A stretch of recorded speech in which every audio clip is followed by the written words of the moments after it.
नमस्कार, news capital express में आपका स्वागत है। बुलेटिन की शुरुआत करते हैं खास खबरों के साथ। जबलपुर का ऐतिहासिक दशहरा चल समारोह पूरे देश में प्रसिद्ध है, जिसको लेकर लगातार जिला प्रशासन, पुलिस और नगर निगम के द्वारा तैयारियां की जा रही हैं। वहीं सांसद राकेश सिंह ने आज पुलिस, जिला प्रशासन और नगर निगम के अधिकारियों के साथ मुख्य चल समारोह जिन मार्गों से होकर जाना है उसका निरीक्षण पैदल किया।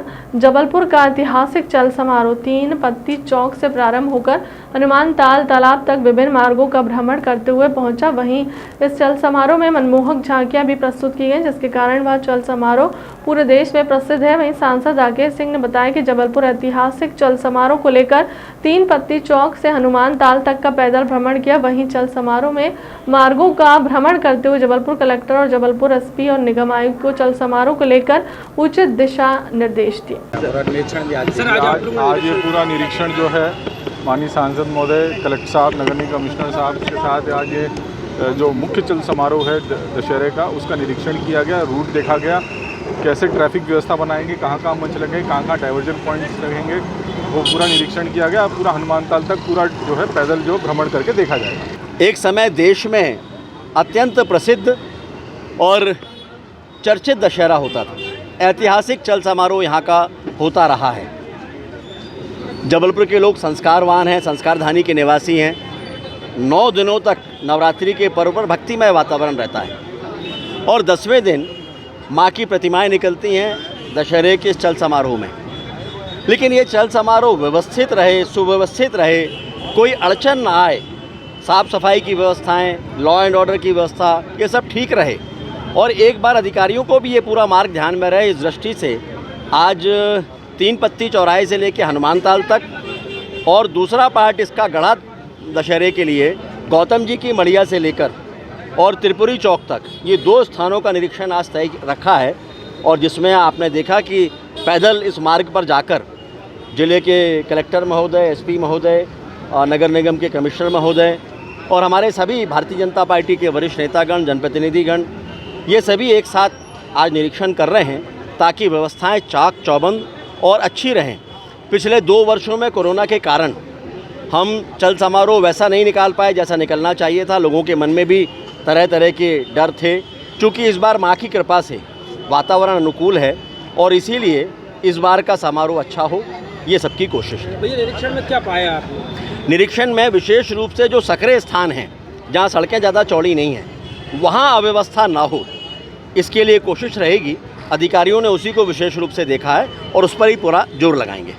हनुमान ताल तक का निरीक्षण है। आग्रह शुरू से ये किया गया है कि निरीक्षण विसर्जन यहाँ पर नहीं होना चाहिए, क्योंकि चल समारोह का समापन हनुमान ताल में ही होता है, इसीलिए हनुमान ताल तक जाना आवश्यक है। कमानिया गेट में प्रसिद्ध चाट की दुकान पे भी आज जबलपुर की अपनी एक अलग पहचान है। कमानिया गेट पर ये फलाहारी चाट की जो दुकान है, इसकी अपनी एक अलग पहचान है। बहुत पवित्रता के साथ यहाँ पर ये फलाहार बनाते हैं और इसीलिए सोचा कि कलेक्टर, एसपी या जो अधिकारी हैं, ये थोड़े समय के लिए जबलपुर आते हैं या किसी भी स्थान पर जाते हैं, तो जबलपुर की पहचान क्या है, जबलपुर की विशेषता क्या है, वो भी उनको मालूम होना चाहिए। इसीलिए चाट की दुकान पर भी आकर खड़े हुए, जहां उन्होंने फलाहारी चाट का आनंद लिया। कांग्रेस विधायक कुणाल चौधरी का बड़ा बयान। कांग्रेस की सरकार बनने के बाद एमपी में कांग्रेस करेगी शराबबंदी। अपने वचन पत्र में भी शराबबंदी को शामिल करेगी कांग्रेस विधायक ने कहा कि वचन पत्र में भी शराबबंदी को किया जाएगा शामिल। कांग्रेस का आरोप है कि बीजेपी के मंत्री शराबबंदी को लेकर केवल बयानबाजी कर रहे हैं, इसलिए मध्य प्रदेश उड़ता मध्य प्रदेश बन गया है। बीजेपी ने प्रदेश को नशे का प्रदेश बनाया। बीजेपी ने नशा माफियाओं को संरक्षण दिया।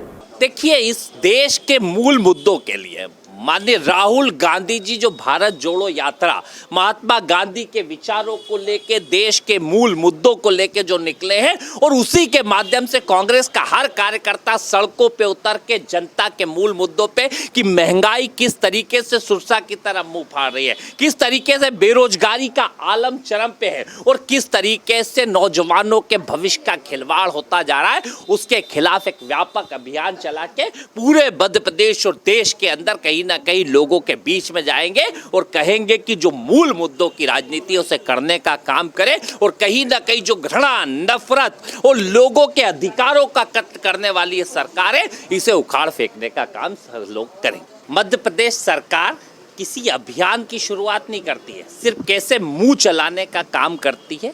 हर गली मोहल्लों में शराब की दुकान खुलवाने वाली सरकार, जिसने 15 साल में 10 गुना शराब की दुकानें मध्य प्रदेश के अंदर कर दी है, और सिर्फ मुंह चलाने का काम मुख्यमंत्री और सरकार करते हैं। पहले कहा था कि नर्मदा किनारे की हटा दी, पहले कहा था हाईवे के किनारे की हटा दी।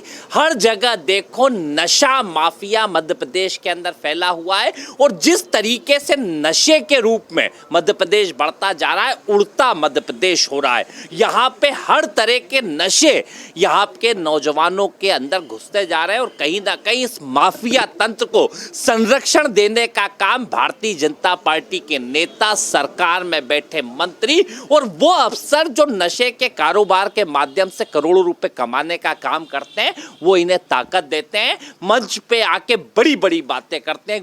बड़ा गंभीर विषय है कि कैसे इस नशा के खिलाफ अभियान चलाया जाए, कैसे इसको खत्म करा जाए और पूरी तरीके से नशा मुक्ति मध्य प्रदेश में करी जाए, क्योंकि मध्य प्रदेश के बच्चों के भविष्य के साथ खिलवाड़, उनके भविष्य का कत्लेआम करने का काम ये सरकार माफिया तंत्र के साथ मिलकर कर रही है। जबलपुर की कैंट थाना पुलिस ने एक सनसनीखेज चोरी का खुलासा किया। पुलिस ने कैंट आर्मी डिपो में चोरी करने वाले 7 चोरों को गिरफ्तार किया। वह चोर इतने शातिर थे कि आर्मी डिपो की ऊंची दीवारों को रस्सी के सहारे बड़ी ही आसानी से फांद कर घुसे और फिर खिड़की तोड़कर लाखों रुपए का सामान चोरी कर लिया। पुलिस ने 6 चोरों को गिरफ्तार कर इनसे 4 लाख रुपए का माल बरामद कर लिया, जबकि एक आरोपी अभी भी फरार है, जिससे पुलिस तलाश कर रही है। सेना के डिपो में 23 सितंबर के बीच हुई तकरीबन 7 लाख रुपए की चोरी का कैंट थाना पुलिस ने खुलासा करते हुए बताया कि यह सभी चोर जबलपुर के अलग अलग क्षेत्र में रहने वाले हैं और एक गैंग बनाकर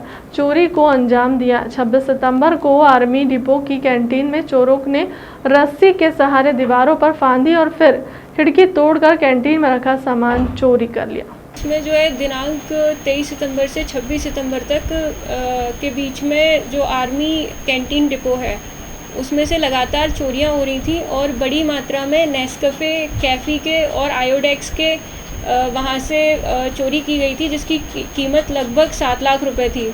इसकी सूचना मिलने पर कैंट थाने के द्वारा उसमें अपराध पंजीबद्ध किया गया और जांच शुरू की गई, जिसमें जब मुखबिर से आज सूचना मिली कि जो इसमें कुछ जो संदिग्ध आरोपी हैं वह सिविल लाइन पर खड़े हुए हैं, तो वहाँ पर जब दबिश दी गई तो उनसे पता चला कि वो लोग रस्सी डालकर उसके फेंसिंग में आर्मी के डिपो के और अंदर से खिड़की तोड़ करके आर्मी के कैंटीन में वो लोग घुसे हैं और वहाँ से उन्होंने बड़ी मात्रा में जो आयोडेक्स और ये नेस्कैफे कॉफ़ी के पैकेट्स चुराए हैं। इसमें उनके द्वारा एक लोडिंग वाहन यूज़ किया गया था, जो भी थाना कैंट के द्वारा वो बरामद किया गया है और जब्त किया गया है। तो इसमें जो 7 लाख का मशरूका चोरी हुआ था उसमें से लगभग अभी तक 4 लाख का मशरूका बरामद किया जा चुका है और 7 इसमें आरोपी अभी तक पुलिस की गिरफ्त में हैं और एक अन्य आरोपी अस्सू पासी अभी फ़रार है, जिससे भी कुछ रिकवरी होने की संभावना है, जिसके धरपकड़ के प्रयास किए जा रहे हैं। इसमें थाना कैंट के स्टाफ की बहुत ही सराहनीय भूमिका रही, जिसमें टीआई अरविंद चौबे की, उप निरीक्षक हृदयानंद मिश्रा की, उप निरीक्षक गणपत मर्सकुले की और आरक्षक जयप्रकाश, संदीप, गौतम और आरक्षक टीकाराम की, इन लोगों की बहुत ही सराहनीय भूमिका रही कि इन्होंने इतनी बड़ी नकबजनी का खुलासा किया। इसमें जो सूचना थाना कैंट को प्राप्त हुई है उसके मुताबिक दिनांक 23 सितंबर से 26 सितंबर के बीच ये चोरी की गई है। कैंटीन से जुड़े लोग हैं क्या? कहाँ के लोग हैं? ये सारे मूलतः इसमें से कुछ लोग जो है सदर कैंट के निवासी हैं और कुछ लोग हनुमान ताल के और कोई एक आरोपी जो है ओमती का निवासी है। तो इनका कैंटीन से कोई वो नहीं है, ये प्राइवेट लोग हैं जिनके द्वारा ये चोरी की गई है। इनका कोई आपराधिक पुराना रिकॉर्ड? इसमें जांच की जा रही है, आपराधिक रिकॉर्ड सभी का चेक किया जा रहा है। इनके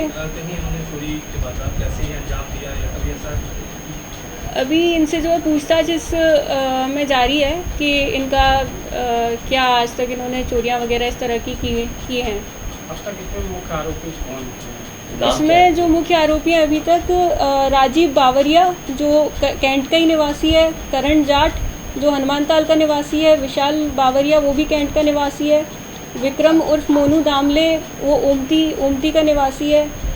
संतोष सतनामी ये जो है हनुमान ताल का निवासी है। अभिषेक अरखेल ये भी हनुमान ताल का निवासी है। और सनी हाथी पछेल ये कैंट का ही निवासी है। भोपाल शारदीय नवरात्र में हम देखते हैं कि भक्त कई प्रकार से अपना व्रत रखते हैं। कई साधु संत देश और प्रदेश की उन्नति के लिए कई प्रकार से माता रानी की भक्ति करते हैं। राजधानी के माता मंदिर क्षेत्र में बाबा पुरुषोत्तम नंद महाराज ने 30 सितंबर को ही ली थी भूमिगत समाधि। 3 दिनों तक बाबा पुरुषोत्तमानंद महाराज समाधि रहे। बाबा का कहना है कि आज का युवा पाश्चात्य संस्कृति की ओर से जा रहा है। नवयुवकों में जागृति हो रही है। वह अपनी भारतीय पद्धति और सनातन धर्म के प्रति रुचि बढ़े और सभी का कल्याण हो और सुख शांति के लिए समाधि ली। समाधि प्रांगण में 7 फीट गहरा, 4 फीट चौड़ा, 6 फीट लंबा गड्ढा खुदवाया गया। जिले में बाबा पुरुषोत्तमानंद महाराज ने ली समाधि। बाबा पुरुषोत्तम नंद महाराज समाधि से बाहर का कर रहे हैं। कहा कि माता रानी ने मुझे शक्ति प्रदान की है, जिसके कारण मेरी देश प्रदेश और भक्तों के लिए ली गई समाधि सार्थक हुई है। समाज में मैं अभी जो बोल चुका हूँ वही मेरा संदेश है। मैंने इतनी बातें बोली, अभी मैंने जो कुछ आपको बताया वही मेरा संदेश है। सभी भक्तों से मेरी प्रार्थना है, मेरा निवेदन है कि आज से ही अपने विचारों में परिवर्तन लाएं। सभी अपने विचारों में भक्ति भाव का भाव रखें। एक दूसरे के प्रति दुख सुख में समर्पण रहें। और सभी भक्तों से यह भी निवेदन है कि जहाँ कहीं भी कोई कार्यक्रम ऐसा होता है उसमें सम्मिलित होकर भरपूर पुण्य का लाभ लें, आस्था रखें और धर्म के मार्ग पर आगे बढ़ें, जिससे उनकी उन्नति हो, भारत की उन्नति हो, पूरे विश्व की उन्नति हो। उसके और आगे जब मैं बढ़ा तो एक सुंदर सा सरोवर दिखाई दिया। वहां माताजी ने मुझे आदेश दिया, हे पुत्र, इस सरोवर में तू स्नान कर। वो सरोवर इतना सुंदर सरोवर था, चिड़ियों की चहक, नाना प्रकार के पक्षियों के दर्शन हुए मुझे, जो मैंने कभी दृश्य नहीं देखा। वो दृश्य मैंने वहां देखा। वहां जाकर जब मैंने स्नान किया, माताजी को प्रणाम करके जब मैं जल में उतरा, तो उस जल में उतरते ही मेरे ऐसा लगा मुझे मेरा पूरा शरीर कहीं और है, सिर्फ आत्मा यहाँ मेरी है। एकदम हल्का फुल्का सा हो गया मैं। फिर माता ने मुझे बाहर आने का आदेश दिया। जब मैं बाहर आ गया तो उस जल का प्रभाव ऐसा था, जल में जब तक था तब तक भीगा हुआ था। जल से बाहर आकर ही मैं एकदम सूख गया, जैसे मैं पहले था पुनः वैसे ही हो गया। उस जल का प्रभाव इतना था। बाहर आने के बाद फिर माताजी ने मुझे रथ पर बिठाया और आगे लेके गई। तब माताजी ने कहा, हे पुत्र, ये शिवलोक है। वहां देखा मैंने तो चारों तरफ बादल छाए हुए हैं, बड़ा ही सुंदर दृश्य। और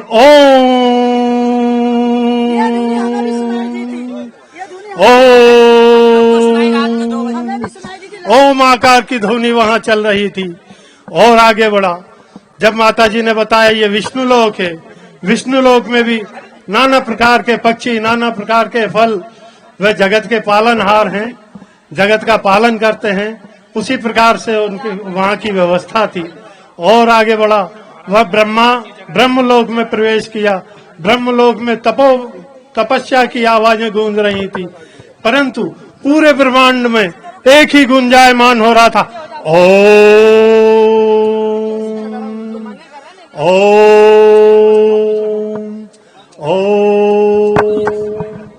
पूरा ब्रह्मांड जो है सिर्फ ओम आकार में ही बना हुआ है। सारे ब्रह्मांड में ओम की गुंजायमान है। तो आप लोगों से, मेरा सभी भक्तों से निवेदन है कि सभी दुराचरण छोड़कर और प्रभु की ओर आस्था रखें। और माताजी ने यह भी बताया मुझे, जो मेरी पूजा अर्चना करता है वो इन सब की प्राप्ति करता है। ब्रह्मा की, विष्णु की, महेश की, सभी की प्राप्ति होती है। और जो इन सब की भी प्रार्थना करता है वो मुझे पाता है। तो मुख्यमंत्री जनसेवा अभियान के तहत जबलपुर में एक बैठक आयोजित की गई, जिसमें प्रदेश के औद्योगिक नीति और निवेश प्रोत्साहन मंत्री राजभद्र सिंह शामिल हुए। बैठक में कलेक्टर सहित सभी प्रशासनिक अधिकारी और विधायक मौजूद रहे। मंत्री राजवर्धन सिंह ने बैठक के संबंध में बताया कि यह बैठक समीक्षा बैठक थी, जिसमें शासन की तमाम योजनाओं की वर्तमान स्थिति की समीक्षा की गई। वर्तमान में सभी योजनाएं संचालित हैं और सरकार की मंशा सभी को इनका लाभ पहुंचाने की है। कुछ योजनाओं में समस्याएं आ रही हैं, लेकिन उन्हें भी जल्द ही दूर कर लिया जाएगा। प्रशासन अपने स्तर पर सभी योजनाओं को जन जन तक पहुंचाने के लिए प्रयासरत है। स्वच्छता अभियान, आयुष्मान कार्ड में काफ़ी अच्छे काम हुए हैं। प्रशासन को घर घर जाकर सर्वे करने और लोगों की योजनाओं की जानकारी देने के निर्देश दिए गए। महत्वपूर्ण क्या फैसले लिए गए हैं और क्या आज की बैठक मूलतः समीक्षा बैठक थी, जहां हमारे सभी जनप्रतिनिधि भी मौजूद थे, प्रशासन भी था। ये मॉनिटर हम ये कर रहे थे कि अभी तक जो हुआ है, जितने एप्लीकेशंस आए हैं, कितने एप्लीकेशंस आए हैं और कितनी जल्दी उनका निराकरण होना है। कुछ निराकरण हो भी गए हैं, कुछ पेंडेंसीज हैं। इसमें कुछ योजनाएं जैसे कि इंडिया वन कार्ड एक बहुत अच्छी और महत्वपूर्ण योजना थी, वो लिस्टिंग में नहीं है, लेकिन इंडिया वन कार्ड आपको याद होगा प्रवासी मजदूरों का जब विषय उठा था तो ये बहुत उपयोगी साबित हुआ था। ऐसे कुछ योजनाओं को उसमें और हम उस पर फोकस करके उसको भी आगे बढ़ाने का प्रयास है। आयुष्मान डेफिनेटली फोकस है। आयुष्मान फोकस इसलिए कि 5 लाख रुपया इलाज के लिए उपलब्ध होता है व्यक्ति को, तो उसको हम प्रायोरिटी पे लेके पूरा करने का प्रयास। इसमें फर्जीवाड़ा कैसे रोकेंगे? आयुष्मान में फर्जीवाड़ा हो रहे हैं, अभी यहाँ जबलपुर में भी रेड पड़ी हैं, 2 डॉक्टर दंपत्ति गिरफ्तार हुए हैं।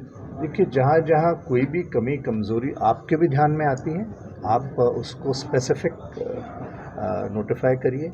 प्रशासन को भी निर्देश है, जहाँ जहाँ गलत गड़बड़ियाँ होंगी वह निश्चित कार्रवाई करेगी। मध्य प्रदेश को नशा मुक्त बनाने आज से कैंपेन शुरू हुआ है, प्रदेश व्यापी कैंपेन है, यहाँ भी शपथ ली आप लोगों ने? हम लोगों ने ली है और मैं आप लोगों के माध्यम से विशेष तौर पे हमारी नौजवान पीढ़ी से आग्रह निवेदन करूँगा कि नशा मुक्ति हमारी प्रायोरिटी होनी चाहिए। नशे की लत से दूर रहें। कभी कभी मन में निराशा की भाव आना मानव स्वभाव है, लेकिन ऐसा नहीं है। हताश निराश हमें कभी नहीं होना चाहिए। और युवाओं से इसलिए भी मेरा आग्रह है कि आपके माँ बाप बहुत मेहनत करके, बहुत उम्मीद से, कितनी भी परिस्थितियों के बावजूद आपको पढ़ा लिखा के आपका उज्जवल भविष्य चाहते हैं। तो नशा मुक्ति एक अभियान है जो अहम है और सभी से आग्रह है कि ज़्यादा से ज़्यादा जन जागरण हो और हम नशा मुक्ति करने का तो उसका इमीडिएटली हम लोग ना वैक्सीनेशन ही है ना, हम लोग है ना फोकस हैं, रिंग वैक्सीनेशन हमारे ऊपर फोकस है। कितने भी फोकल एरिया मिल रही है उस एरिया को हम लोग रिंग वैक्सीनेशन के माध्यम से ना कवर कर रहे हैं। एडिशनल डोजेस के लिए भी हम लोग ने ऑर्डर कर दिया है। अभी थोड़ा सा है ना ठीक है, मतलब अभी ज़्यादा है ना और है ना एनिमल्स है ना सिम्टोमेटिक है ना नहीं मिल रही है लंपी स्किन डिसीज़ का, बट हम लोग है ना लगातार है ना मॉनिटरिंग कर रहे हैं। हमारी ना पूरी वेटनरी टीम है ना विजिल है। Jabalpur collector doctor Ilaiya Raja T ने महानदा की खसरा नंबर 92 की तालाब की और पानी के नाम दर्ज भूमि पर हुए निर्माणों से संबंधित अनुमतियों की जांच करने और बिना अनुमति हुए निर्माणों को हटाकर इस भूमि को मूल स्वरूप से वापस ले जाने आदेश नगर निगम आयुक्त को दिए हैं। कलेक्टर ने इसी फैसले में एसडीएम गोरखपुर को भी खसरा नंबर 92 की भूमि पर किस प्रकार निजी भूमि स्वामियों के नाम दर्ज हुए हैं, इसकी विस्तृत जांच और प्रशिक्षण करने के आदेश दिए। कलेक्टर ने यह आदेश महानदा तालाब पर हुए अतिक्रमण को लेकर कलेक्टर न्यायालय में चल रहे प्रकरण में कल अपने फैसले में दिए हैं। कलेक्टर न्यायालय में यह प्रकरण डॉक्टर पीजी नाजपाड़े और डीआर लखेरा द्वारा प्रस्तुत किया जाएगा। माननीय उच्च न्यायालय में भी एक पीएल है ना लगा हुआ है हमारी ना सभी तालाबों के ना संरक्षण के बारे में। उसी तारतम्य में डिस्ट्रिक्ट कलेक्टर कोर्ट ने इवन ऐसे कितने भी पिटिशंस आ रहे हैं, हाईकोर्ट ने भी डायरेक्शन दिया कि डिस्ट्रिक्ट कलेक्टर एसपी नगर निगम की है ना आयुक्त है ना कमेटी फॉर्म करके इसको है ना करे। सो कलेक्टर हम लोगों ने कितने ऐसे एप्लीकेशंस आ रहे हैं उसको दर्ज करके संज्ञान में लेना है ना शुरू किया है। जैसे कि ना पहले भी माड़ाताल तालाब में हम लोगों ने ना कार्रवाई किए थे एसडीएम के द्वारा।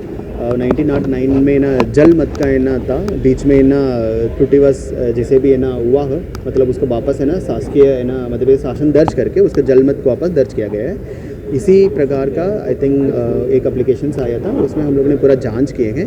तहसीलदार को एक प्रारंभिक रिपोर्ट है ना डिटेल रिपोर्ट लिए हैं एंड नगर निगम से भी ना डिस्कशन हुआ है। मेरे द्वारा है ना स्वयं भी निरीक्षण किया गया है। उसका एक पूरा मौका देखने के बाद है ना हम लोग ने इस निर्णय पे पहुंचे हैं कि अगेन रिकॉर्ड के आधार पर 9-10 में वो जल मत में दर्ज था। इवन कॉलम 3 में भी है ना वो जल मत में दर्ज था, किसी भी व्यक्ति का नाम नहीं था। बट 54-55 में मतलब कहीं ना कहीं है ना ये है ना चेंज हुआ है। उसके बाद भी जल मत का और एरिया में भी है ना बटांगन होते गया है। जनरली एक तालाब है, जनरली वो एक वही अखंड होता है कि उसको है ना हम विभाजित कर ही नहीं सकते कि मध्य प्रदेश राज्य संहिता में हम जल मत का है ना कोई भी लैंड को है ना बटांगन करना है ना वर्जित है, मतलब प्रतिबंधित है। इसमें है ना हुआ है, तो इसलिए 2 लोगों को डायरेक्शन दिए हैं। एक 5 साल के ऊपर है ना कोई भी त्रुटि का सुधार करने के लिए मतलब कलेक्टर से अनुमति लेना पड़ता है। हम लोग ने पहले से ही अनुमति इसमें एसडीएम को दिया है और इसका पूरा जांच करें। सारे कितने भी स्टेक होल्डर्स हैं, पार्टीज हैं, उनको भी ना सुनवाई करें, उनका भी एक अपॉर्चुनिटी ऑफ हियरिंग दे, उसके बाद उचित निर्णय लेने के लिए कहा है। और नगर निगम कमीशन को भी डायरेक्शन दिया है कि बिना अनुमति का जल मत एरिया में है ना कोई भी है ना कंस्ट्रक्शन है तो उसको तत्काल रिमूव करें। अनुमति भी है तो उसको भी ना चेक किया जाए, मतलब कि ना जल मत के ना लैंड पे ना किस प्रकार का अनुमति दिया गया। जबलपुर की धन्वंतरी नगर थाना पुलिस ने 2 शातिर बदमाशों को अवैध हथियार के साथ गिरफ्तार किया। धन्वंतरी नगर चौकी प्रभारी को मुखबिर से सूचना मिली कि संजीवनी नगर थाना क्षेत्र के बहदन पुल के पास 2 युवक अवैध हथियार के साथ खड़े हैं, जिस पर तत्काल धन्वंतरी नगर चौकी की टीम के द्वारा मुखबिर के बताए हुए स्थान पर दबिश दी गई, जहां पर 2 बदमाश विनय साहनी और मंगल चौधरी को खड़े हुए थे, जिनकी तलाश पुलिस के द्वारा की गई। तो विनय साहनी के पास से एक पिस्टल जिसमें 5 कारतूस उसे जब्त किया। वहीं मंगल चौधरी के पास से एक देसी कट्टा जिसमें 2 कार्टून थे उसे बरामद किया। वहीं धन्वंतरी नगर चौकी प्रभारी सतीश झारिया ने मामले में जानकारी देते हुए बताया कि विनय साहनी आधारताल क्षेत्र का शातिर बदमाश है, वहीं मंगल चौधरी भी सिहोरा का शातिर बदमाश है। हाँ, कल रात में सूचना मिली थी कि 2 लड़के जो हैं पल्सर मोटरसाइकिल में बहदन पुल के पास जो है खड़े हैं और उनके पास हथियार है और संभवतः वो कोई वारदात करने के इरादे से घूम रहे हैं। सूचना पे जो है रेड कार्रवाई की गई। दोनों लड़के मिले, उनसे नाम पूछे तो उन्होंने एक तो विनय साहनी बताया जो आधारताल का नामी बदमाश है और दूसरा जो है मंगल चौधरी वो भी सिहोरा का बदमाश है। दोनों से जब चेकिंग की गई तो विनय साहनी के पास एक पिस्टल मिला, पिस्टल के अंदर से मैगजीन में 5 राउंड मिले और एक चैम्बर मिला, कुल 6 राउंड उसके पिस्टल मिले। और जो मंगल चौधरी है उसके कब्जे से एक देसी कट्टा मिला जिसमें भी एक राउंड उसके चैम्बर मिला और एक उसकी जेब से मिला। दोनों के विरुद्ध 25-27 आर्म्स एक्ट की कार्रवाई की गई है। ये हथियार ये बताया कि इन्हें खंडवा से किसी के माध्यम से बुलवाए थे और अभी वो एक जो है पहले जिसने ला के दिया था वो अभी वर्तमान में जेल में है। हाँ, ये आपराधिक प्रवृत्ति के ही है, इसी तरह के घटनाएं करते हैं, मारपीट और लूट की घटनाएं करते हैं। 10 दिवसीय नवरात्र पर्व देश में हर्षोल्लास के साथ मनाया जा रहा है। नवरात्र पर्व के 7वें दिन जबलपुर लटकारी का पड़ाव वाली महाकाली की प्रतिमा को देखने दूर दूर से लोग आ रहे हैं। जबलपुर की महारानी के नाम से प्रसिद्ध महाकाली को देखने आने वाले लोगों के लिए समिति अखिल राज द्वारा खास प्रबंध किया गया है। बुजुर्ग और गर्भवती महिलाओं को देखते हुए समिति के लोगों ने डीजे और पर प्रतिबंध लगाया है और संगीत को कम वॉल्यूम में रखकर बजाया जा रहा है ताकि बुजुर्ग और गर्भवती महिलाओं को किसी प्रकार की तकलीफ ना हो सके। सीएसपी प्रभाष शुक्ला ने बताया कि शायद जबलपुर में पहली बार हो रहा है कि इस समिति ने बुजुर्ग और गर्भवती महिलाओं को ध्यान रखना है और लोगों को से भी आग्रह किया नवरात्रि शांति से मनाएं। इस वर्ष कोरोना काल की समाप्ति के बाद लोगों में भारी उत्साह है नवरात्रि पर्व को लेकर। लोग घरों से भारी भीड़ की संख्या में निकल रहे हैं, उत्साह के साथ पर्व मना रहे हैं। इस पर्व में भी हमने लोगों की तकलीफ़ों का थोड़ा सा ध्यान रखा है, जैसे गर्भवती महिलाएं, बुजुर्ग लोग, इनको देखते हुए हमने भारी साउंड सिस्टम को अपने समिति में प्रतिबंधित किया हुआ है। सिर्फ बहुत ही कभी लगे तो स्लो गाने हम लोग बजाएंगे। तो एक ये निर्णय हमारी समिति ने लिया है, शांति को देखते हुए। तो आप लोगों को क्या मैसेज देना चाहते हैं वो भी इस टाइप का काम? हाँ, मैं हर समितियों को लोगों को ये मैसेज देना चाहता हूँ कि अगर आपके आसपास बुजुर्ग, छोटे बच्चे और गर्भवती महिलाएं हैं तो तेज़ गति के वाद्य यंत्र या साउंड या डीजे ना बजाएं। कौन सा मंदिर है, कौन सी माता है? नवीन महाकाली समिति, लिंक रोड, पड़ाव वाली काली जी, जबलपुर की महारानी। आज एक यहाँ नई पहल हुई है, क्या जनता में मैसेज जाना था? लटकाई के पड़ाव में लिंक रोड में नवीन महाकाली समिति हैं और उनके अध्यक्ष जो हैं अखिल राज एडवोकेट, इन्होंने बहुत अनुकरणीय पहल की है।